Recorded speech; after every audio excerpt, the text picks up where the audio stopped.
Assalamualaikum warahmatullahi wabarakatuh.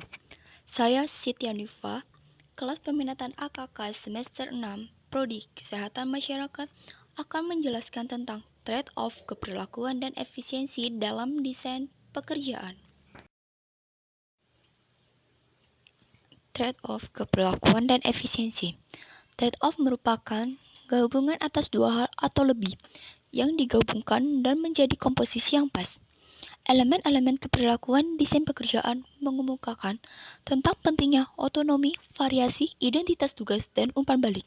Sedangkan elemen-elemen efisiensi mengutarakan semakin tinggi tingkat spesialisasi harus mengurangi variasi, meminimumkan otonomi, dan elemen-elemen kontradiktif lainnya. Jadi, untuk merancang pekerjaan-pekerjaan yang lebih efisien bisa menyebabkan berkurangnya kepuasan kerja, begitupun sebaliknya. Trade-off keperlakuan dan efisiensi dalam desain pekerjaan dibagi menjadi 4, yaitu produktivitas versus spesialisasi, kepuasan kerja versus spesialisasi, proses belajar versus spesialisasi, dan perputaran versus spesialisasi. Produktivitas versus spesialisasi merupakan asumsi bahwa tambahan spesialisasi berarti keluaran naik, hanya benar sampai titik tertentu. Dalam gambar di samping dapat dijelaskan, tambahan spesialisasi di titik B menyebabkan produktivitas turun karena elemen-elemen keperlakuan seperti kebosanan menghentikan manfaat spesialisasi.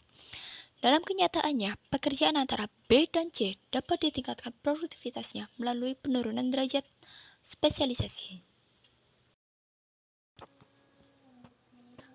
Kepuasan kerja versus spesialisasi. Hubungan menarik satu lagi antara kepuasan kerja dan spesialisasi. Dalam hal ini, kepuasan kerja meningkatkan sejalan dengan naiknya spesialisasi, dan kemudian tambahan spesialisasi menyebabkan kepuasan menurun. Pekerjaan-pekerjaan tanpa spesialisasi akan membuat karyawan membutuhkan waktu yang lama untuk mempelajarinya.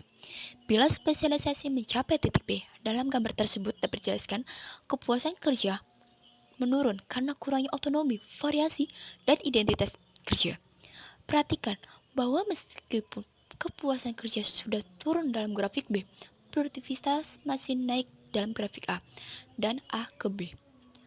Produktivitas terus naik hanya bila kebaikan spesialisasi lebih besar daripada kelemahan akibat ketidakpuasan. Proses belajar versus spesialisasi. Bila suatu pekerja terlalu terspesialisasi, maka akan lebih mudah dipelajari dibanding pekerja yang tidak terspesialisasi.